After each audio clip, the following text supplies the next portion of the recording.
Long ago, in a land far, far away, well, not so far, looks like it was Korea, but anyways, existed soul snatchers. These demons would feed off of people's souls, man and women, but then one day he rose out of the shadows, the holy bad.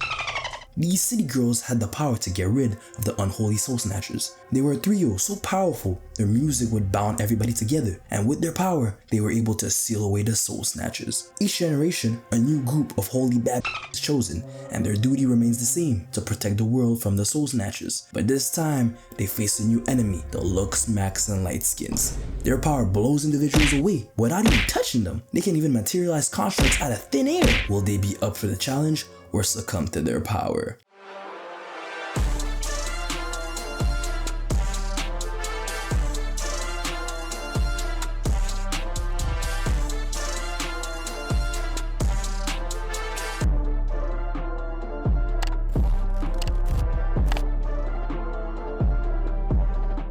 So the fans are going crazy. Over 1,000 people screaming Huntrix awaiting their idol, but they're on a plane. Eating? Bruh. They got a whole show going on and they just munching right now? Bruh. Shit, I'm not gonna lie, vibes for real. But then their agent calls asking them where they at because they're supposed to be at the show right now. Like right now. And then they realized the whole plane staff are demons. Shorty watered a plant with coffee? Like what the hell? What the hell? So they show their true forms and these girls aren't having it. But they ate too much. They having stomach problems. So they get battle ready and the action starts going crazy.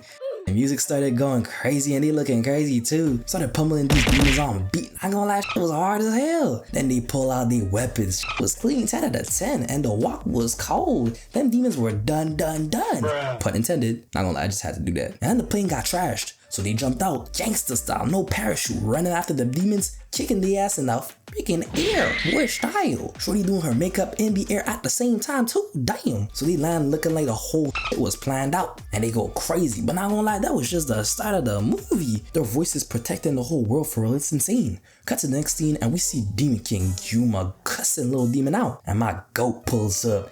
Jin-Yu, nigga clean. He drops down floating and got his tiger and bird with him. Not gonna lie, his voice made me get chills for real. I ain't gay, but goddamn, I'd be cooked if I was a shorty for real. So he goes to the Demon King with an idea to fight the Huntress using their own methods, music. And then we get introduced to them, the Looks Maxim boy band. They laughed, but then get hit with the sauce. Heart Boy with the Yu-Gi-Oh! Haircut.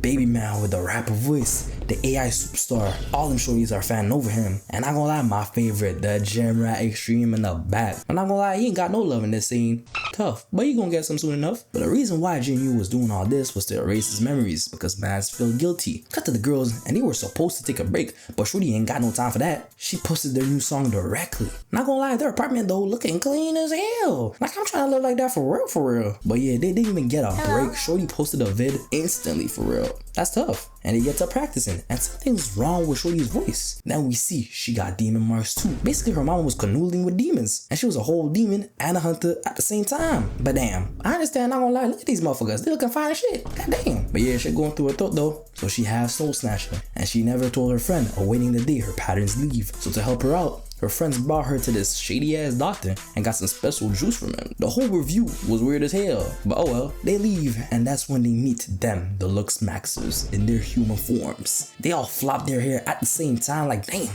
we finally get to see my goat. He stretches and this nigga abs are bulging out like damn, leave some for us. Got them shorties gooning and fiending over you, god damn. Shit so intense the button on his shirt exploded into her face. Man body a whole weapon, literally had both of them shorties to weaken. So her friends were going crazy, but she got hypnotized by Jin-Yu. Man was so saucy, his moves blew her back. She didn't even turn into a whole K-drama, it was so crazy. He runs into her. She falls and drops her juice. Not gonna lie, that sounded wrong as hell. But anyways, all in slow motion. He looks back, they look at each other. She looks stupid as hell. He extends his hand just to wipe himself off. God damn. Nigga even said, watch yourself, excuse me, goddamn. Okay, my bad, big dog, shit. Then they hear music and it was them. Everybody got hypnotized by them. Shit, even I did. And this is what I mean. This granny runs at him. Nigga aura so intense he got an invisible force field. It blew her away. Like goddamn. My little soda pop shit was fire. Even the Huntress were vibing. Man started using his weapons, created hearts out of thin air. Shit was crazy. And then they realized they demons. So they had to do something about it. But they disappeared into thin air and nobody asking questions. So they suit up, drip going crazy, got killed Saj on the nails too. Not gonna lie, I fucks with the fits. So they on the show,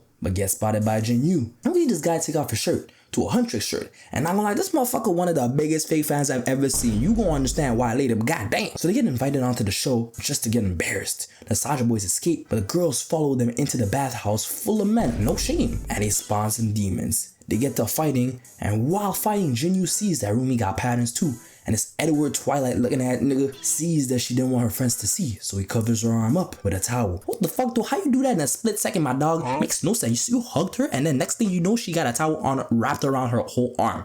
Bruh, damn. But what made even less sense was the fact that he hid her. This is a movie though for real, so I can't argue. So they escape, and Huntrix leave too. And Jinyu tripping over what he just saw. So now the Saja boys going viral on what I think is probably red note for real. And even got Agent Man and Zoe out here dancing to their shit. And myself too, I cannot lie, it was pretty catchy for real. Fast forward and Jinyu sends Rumi a message using his familiars. Not gonna lie, this cat straight out of a horror movie for real. Man didn't even blink the whole time I seen him on screen. But he dumb as fuck though. He gives her an invitation and disappears. But for real, this nigga creepy, I can't lie. So she goes to meet Jinyu, sees him, and tries to slash him, but it was a mannequin. Man thought it was gonna be funny, but she ain't like that. So they talk about the marks, and Shorty wanted nothing to do with him. So they argue a bit, and he realizes she different. Gives her his backstory, they bond a bit, and then he leaves. So Rumi pissed off, and the gang tries to come out with a new song. And as the days pass, she keeps on getting invitations by him, and she's still fighting demons too. She even started talking to demons, which is weird. As they write in the lyrics, she started feeling down about the song. Okay. So they got a thing where the fans get to meet them, and the Saja boys were the first 5 fans that pulled up. They get a table, and Rumi sees that half the fans were gonna be lost if they sat there. So she decided to mix the two.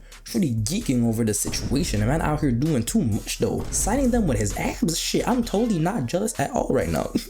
And Rumi and Jinyu arguing though, and this kid pulls up, gives him this drawing, and shit touched him a bit. So cut to Rumi singing, and the tiger just chilling in her room, like, okay, crazy how she comfy with him. Shorty comes in, and they talk. But Rumi kept on hiding everything. So she meets Jinyu again, and they low-key getting closer. It's cute. I totally don't feel lonely as hell right now, I can't lie. So then Rumi realizes the lyrics aren't it, but the show is like tomorrow. Shit tough. They work so hard on it too. Feels bad, but they get a signal and dip. Demons are attacking, but they having a conflict right now, and she keeps hiding everything. She even dissed her friend. That ain't right for real. She wasn't in it with the song, so it threw everything off. Shorty had to finish them off, but the demons got the people. Cut to her meeting Jinyu again, and they started bonding so much they got into a High School Musical symphony. Shit was the most beautifully cringiest shit I've ever seen in my life ever since High School Musical, but I loved every single second of it. Shit, the more she was with him too, it healed her voice. Also made the voices in Jinyu's head leave. So he said he was gonna help her, but it was all a lie. Gyuma was controlling everything. And then we see why he an actual demon. He left behind his family for fame, and that should teach you all a lesson. Never leave your family behind. But damn, shit tough. Cut to the Idol Wars, and the Saja boys were supposed to pass first, but they got in a conflict? I don't know about that. So Huntrix were up. They were on fire, but Zoe and Mira saw that Bobby was getting taken away, but they were supposed to be on stage in 20 seconds. They got to him and realized it was demons faking the situation. So they run back and cut back to the stage, and the lights are turned off and Takedown starts playing. The girls get on stage, but they acting a little weird. They bullying Rumi. They even took her fit off, revealing her real self. With all that stress, the real her started breaking everything, and her voice started breaking the whole stadium. And then we pan to the back. Her friends saw everything. So she goes to them, happy, they okay, but they couldn't recognize her. They feared her. Shit was sad. She tried to explain herself, but it didn't work. So she leaves trying to find Jinyu, and he betrayed her. He tells her the real reason why he a demon. Mans didn't make a deal with his family. He left his family out his own choice. Then he leaves. Shorty broken, and with her she breaking the barrier too. Now Gyuma controlling everything. And they all get hypnotized to go to the Saja Boys show. Mira and Zoe got hit too. Crazy. Cut to Rumi, and she went to see her adopted mama. And she was crying about the fact that they saw her. She ain't helping too. She been telling her to hide herself, but she shouldn't have. She even gave her her sword to kill her, but she couldn't. But she also couldn't accept her whole. And Rumi didn't want to hide anymore. She accepted herself, but her stepmama couldn't. The fear of a huntress should never be shown, she said. But Rumi couldn't agree with that anymore, so she leaves demon style, showing us that she's tapped in. Cut to the Saja show, everybody present, even Gyuma. So they pull up demon style shit. I hope there ain't no actual demonic shit in this. God, please protect me, but I cannot lie. They just got bangers and bangers, and the visuals go crazy for real too. Not gonna lie, if I was a 14-year-old Korean chick, my soul would have been taken away instantly by them. God damn though, they even started freaking flying, nobody asking no questions. Then she pulls up, Rumi. She broken, everybody looks back. We are hunters, voice is strong, slaying demons with our song. Fix the world and make it right when darkness meets the light. You know, that shit was cold when she said that. Gyuma talking shit though. You think you can fix the world? You can't even fix yourself. She was like, yeah, I know. But shit, I can't let you keep that shit up. Time for an upgrade. Start singing, and the chills and the voices echoing through the stadium got everybody shook, even myself. Shit woke her friends up too. They link up. Not gonna lie, sometimes I wish I could sing to do shit like that. Imagine if I could just link up with somebody and like we started singing and just magically things happen. You know that like that'd be nice. My voice without the lies, this is what it sounds like. Shit, that shit was beautiful, I can't lie. So they spawn demons, they suit up, and they get to strapping. Shit hitting the fans too. They hug, level up, get that Michael Jackson fit going on, and stare down the Saja boys. So Yuma tasting all the souls. Man's got a face now and he uses his stank ass breath to fire her, and Jinwoo in real Korean drama way comes and protects her. Not gonna lie, I might have shed a few tears on that part, but Shorty said she wanted to set him free. He replies with, "You did. I got my soul back, and now I give it to you." Got this man in the heavens, but this some bullshit though. I'm not gonna lie, about this here. I thought he was gonna live happily ever after, and you done killed my dog off just like that. That's cruel. Like the movie literally ended and man just dead. Bro, fucked up, bring him back. So Shorty levels up, enters the Speed Force, slashes Yuma. The girl's face to Kush too. Had to slash the abs. They connect with the people, shout out Spirit Bomb, Dragon Ball going crazy, and the Powerpuff Girls were able to unite and they fucked them up once and for good. Now everybody's happy and nobody asking why they straight up flying. And this nigga switches up to Huntrix again for real, like bruh, fakey as hell. But so yeah, Rumi finally got to relax accepting her marks, being herself in front of her friends. And not gonna lie, these some sick ass stats for real. I bet not see none of y'all getting this shit IRL, but I bet y'all will. For real, I can't blame you. It's pretty nice. But yeah, not gonna lie, we should do that though. Accept ourselves fully and just hope people accept us for us. So yeah, thank you guys for watching the video. If you enjoyed, drop a like. It's truly appreciated and motivates me to post some more. So yeah, on the go to 100K by the end of the year, and let's make it happen. Ross out.